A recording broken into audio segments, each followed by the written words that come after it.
Welcome back to another edition of Everything Football 62. I'm your host, Jonathan Big Tex Johnson, aka Uncle Tex, aka Professor Tex. Subscribe to the page. Got any questions or concerns? Go ahead and leave them. I'm kind of happy about that of the Hall of Fame class of 2023 class. You see them up there.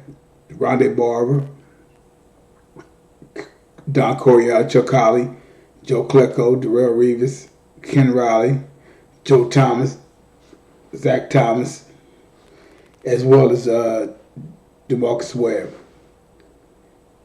But the troubling thing about this whole situation is the fact that what I don't like is that I don't believe in the old time committee. I don't believe in that. I don't believe in that simply because if you wasn't the shit when you played, then you can't possibly be a Hall of Famer. And you can't clump all these guys up against guys that played in the 60s. If you played in the 50s and 60s and try to sit up there and compare them with 70s, 80s, and 90s, 2000, 2010s, 2020 guys, it makes no sense. So when I look at someone like Chuck Howley, which I'm glad, Chuck Howley is 86 years old. He's in the fourth stage, I think they say, of dementia. This man barely is going to remember that. Ken Riley passed away last year, right? Don Coryell has passed away. What's the point? What's the point? If they can't get if a tragedy happened, that's one thing. But while they're still living, if you don't think of them as a Hall of Famer at that time, then why put them in now? That goes for guys like, let's say, whether it was Ken Stabler, it's a host of other guys. Cliff Branch. Both these guys are Raiders. Rondé Barber, okay, I got that. Don Coryell, I got that, but that should have happened a long time ago. If you look at Don Coryell's record as that of a coach and what he gave to the game, should have put him in the Hall of Fame 20 years ago. Chuck Howley, if you take him and what happened in the first 53 years of the game as an outside linebacker, him, Chris Hamburger, Dave Wilcox, Dave Robinson, Bobby Bell, right? Them guys are supposed to already have been embedded in the Hall of Fame. Ken Riley made our Pro First Team, which is a hell of a achievement. It took him his last year in the league. So what was he doing all those other years? Joe Thomas, easy. Zach Thomas probably wasn't the time that he was supposed to go in. DeMarcus Ware as well. Klecko, I have a little issue with, but okay, go ahead and do what you got to do. Because this is not based upon what they did in their eras. This is based upon the way that, in my opinion, my humble opinion at that, ever since the 2019 season, going into 2020, these guys have gotten to a point where they let everybody in the Hall of Fame. And this gives more credence to what that of Deion Sanders was talking about. This guy, he shouldn't belong in the same spot where I'm at. Different color jacket, different something. Rondé Barber, I think, if I'm not mistaken, Rondé Barber had like 20 some odd sacks. He did his thing. That particular defense of the Tampa Bay Buccaneers, Brooks, Sapp, Lynch, and now you got Barber. Those are the main dogs that was there during that particular time. and they made things, difficult for offenses. You got Klecko. If you wasn't the shit at the time that you played, there's no reason why you should even be in the Hall of Fame. Which means that if you played, say you came into the league in 1973 and you retired in 83, 84, 85. And I'm using this as an example. If you didn't do certain things in that particular time frame, you got to compare him to the players that played in the era that he played. You can't say that he wasn't this and that and compare him to players of the 2000s. Either you're a first ballot, second ballot, third ballot Hall of Famer. That's it. The reason why I say this is that if you go to Chuck Howley and what he did in the first 53 years of the game, and what outside linebackers did, and what he did in the guys that I named earlier, Wilcox, Hamburger, Dave Robertson, Bobby Bell, Howley. Those are your top echelon outside linebackers. Then why does somebody like Chuck Howley have to wait 50 years at age 86 pushing 90? If you go back and look at it when Roger Staubach knocked on the door or came in, he don't even remember Staubach. Maybe he did, maybe he didn't. Look at the film yourself. You judge for yourself. From what I saw, he don't even remember this guy. Don Coryell has passed away.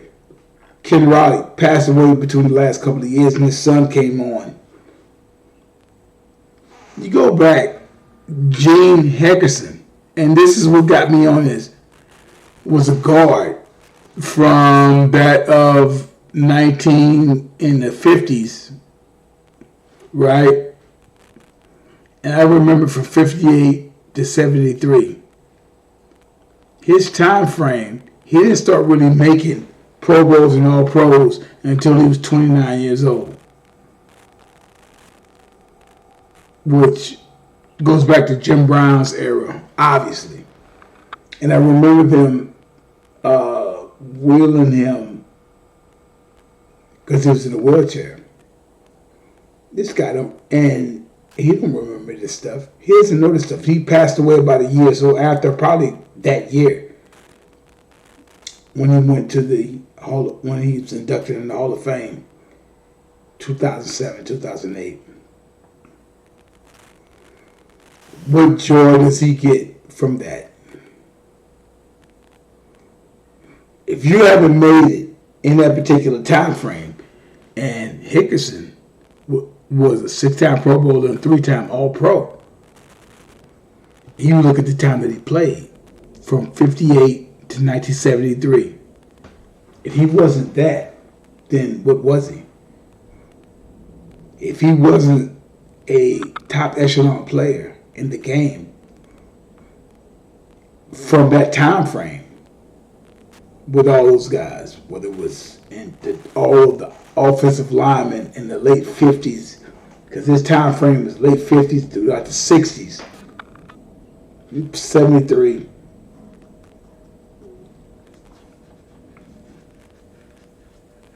Either, which 6 years, 79, 80, if he doesn't make it within that in that particular time frame, then you don't put them in.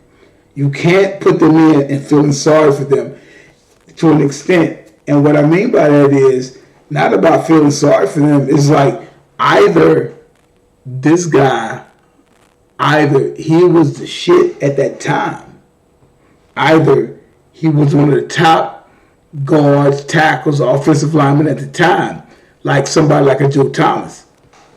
If you're not that at the time, why are we putting him in? Chuck Howley and I explained this earlier, and I've made countless tapes about him. Riley, somebody like Revis, 5 or 6 years in the league, was the best cornerback bar none. Joe Thomas, the best tackle on some horrible Cleveland Browns teams. 6, 7-time All-Pro first team. That's first team. That's first ballot Hall of Fame stuff. So you cannot do this. And this is what I'm saying. This is why I said the voting is flawed for these guys. Barber, fine. Time you put him in, fine. Coryell should have already been put in. He passed away in 2010, if I'm not mistaken. How does he enjoy that? Chuck Holly's not going to even remember these things. Klecko on the cusp of that. Look at these guys whenever they go to their doors and knock on them, and these guys are up in age. Darrelle Revis. Kid Ronnie passed away. His son is on the phone with Anthony Munoz.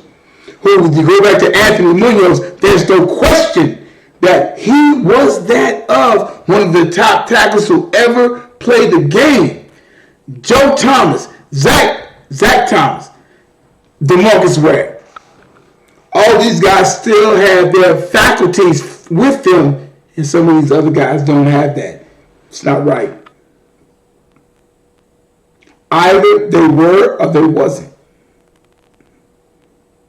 Now, you take, for instance, somebody like Tom Brady, who's 45, right? 44, 45 years old. About the same age as my brother. Right? Now, he's going to be a first ballot Hall of Famer. 6 years. For 6, 7, 48, 49, 50, 51.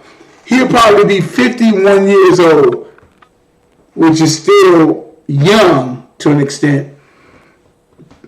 He'll be able to somewhat, because of the amount of years he played. Peyton Manning. I mean, come on, guys.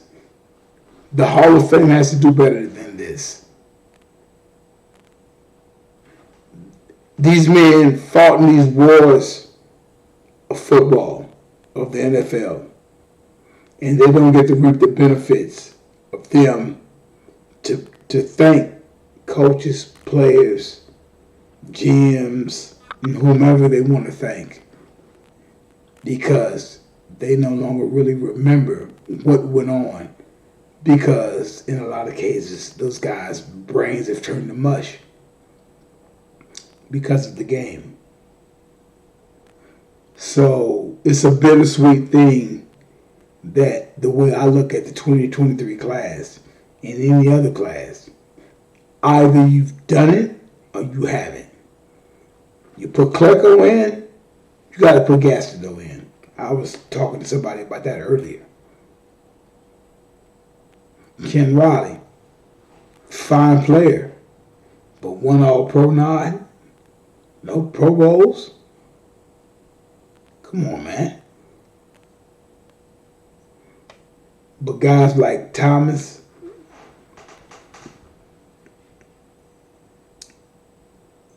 Joe Thomas, Zach Thomas, DeMarcus Ware, Darrelle Revis, Barber. These guys in their 40s. Some of the guys in their 40s and whatnot, they get to enjoy that with their families. A lot of guys like Howley, when they do that parade coming up in around August, will Howley be able to even remember that, or will he push around in a wheelchair like Gene Hickerson was? That's what I don't like. Okay? So they in the Hall of Fame need to base these guys. I told you how I rate it. And the way that I rate it is based upon the fact that what these players did at the time that they played in their prime, were they the shit? In other words, were they the players that we hoist them up to be? You follow?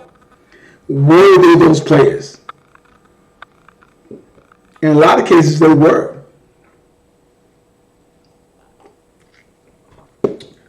Same thing I took when I looked at that of Jerry Kramer. Why did it take so long? If the Packers had all of that, then why did it take 50 years for these guys to become in the Hall of Fame? Either you were one of the best players in your era, or you wasn't. If you haven't made it in by the third, if you are not getting to the league, getting to that of the Hall of Fame in your first, second, third, that's it. Then you wasn't that player. Everybody does not deserve to be in the Hall of Fame. Sorry. And this is what I'm talking about. Okay? So we can go in left and right about that stuff, but like I say, there is no GOAT. There's no greatest of all time, as long as time is still going on. Subscribe to the page, share, and we can have this discussion. You guys have a good one.